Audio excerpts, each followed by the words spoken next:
Good morning, Miss Precy. Good morning, ma'am. Okay, Miss Precy, can you tell me about yourself? My name is Precy Candelaria. I'm 31 years old. I'm single mother and high school graduate. Okay, I have few questions for you to answer, so let's start. Why Yes, do you ma'am. want to work as a maid? To help my family, ma'am. Okay, why you choose Malaysia when there is a lot of other country? Malaysia because it's near from the Philippines, ma'am. How are you qualified for this job? Because ma'am, I'm honest, hardworking, and disciplined person. Okay, may I know what is your education level is? High school graduate, ma'am. Okay, what is your recent working experience? As a maid, ma'am. Okay, have you worked abroad before? No, ma'am. Do you have experience of taking care of baby? Yes, ma'am. Okay. And whose baby you are taking care of? Uh, it's my baby, ma'am. Okay. How about elderly? Do you have the experience? No, ma'am. But are you willing to take care? Yes, ma'am. I'm willing, Do ma'am. you have any other special skills? Yes, ma'am. Can you give me example? What are those? Dishwashing, ironing, Okay. cleaning, ma'am. Are you willing to learn new skills? Yes, ma'am. Are you willing to work with a family where the mother-in-law or any relatives stay together? Yes, ma'am. Currently, are you still working now? Yes, ma'am. Okay, may I know what is your work? Ma'am, if you have a part-time job, ma'am, baking. Okay, do you know how to cook? Yes, ma'am. What sort of food can you cook? Filipino food, ma'am. Can you again give me example? Ma'am, tinola, paksiw, masyado, adobo, ma'am. Okay, are you aware that you will have to do washing, cleaning, ironing, and cooking? Yes, ma'am. From all the house chores like cooking, cleaning, ironing, and washing, which do you like most? All clothes, ma'am. Okay, if ever you were selected to work in Malaysia, who will take care of your kids? My mother, ma'am. Okay, you are not allowed to use handphone or cell phone during working hours. Yes, ma'am. You are only allowed to use handphone or cell phone after you finish all the works and when going to bed. Yes, ma'am. You are strictly needed to surrender the handphone to your employer in the morning, and your employer will return back to you once you're going to bed.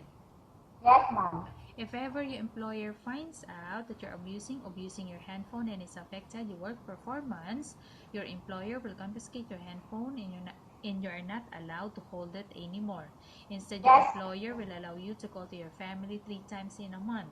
You're only allowed to bring normal phone and you're not allowed to bring smartphone. Are you agreed for the terms and condition?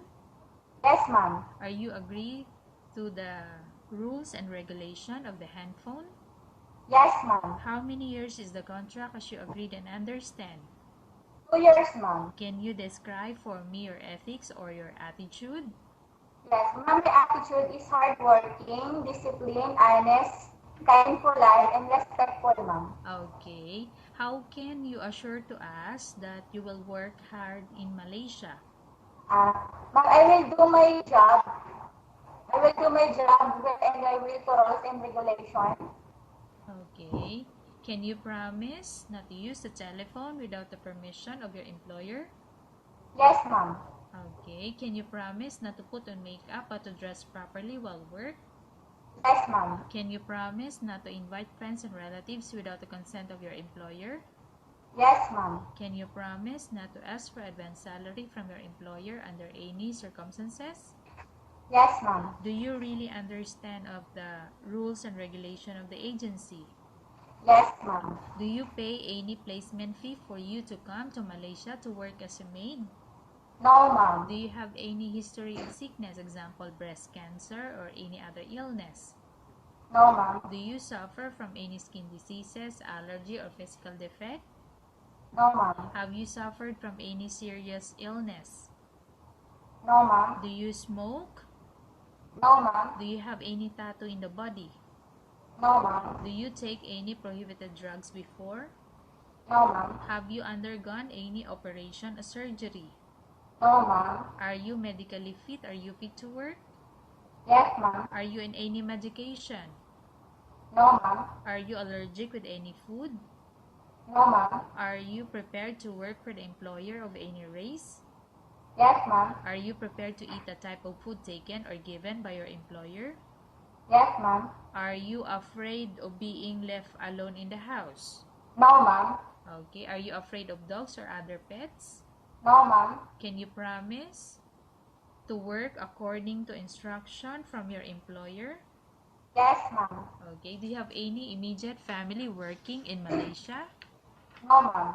Okay, Miss Precy, we have finished our question section. Let's go to case study. I have a case study for you and I want you to answer me truthfully. Upon arrival in Malaysia within 6 months, if ever any of your family members pass away, what will you do? Will you continue to work till finish your contract or you will go back?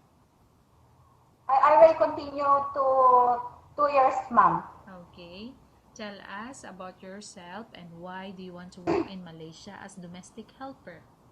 My name is Precy A Candelaria. I'm a hardworking, kind and polite. I want to work in Malaysia to help my family, ma'am, and support the education of my child. Okay, Miss Precy, what do you want to tell to your employer who's watching your video?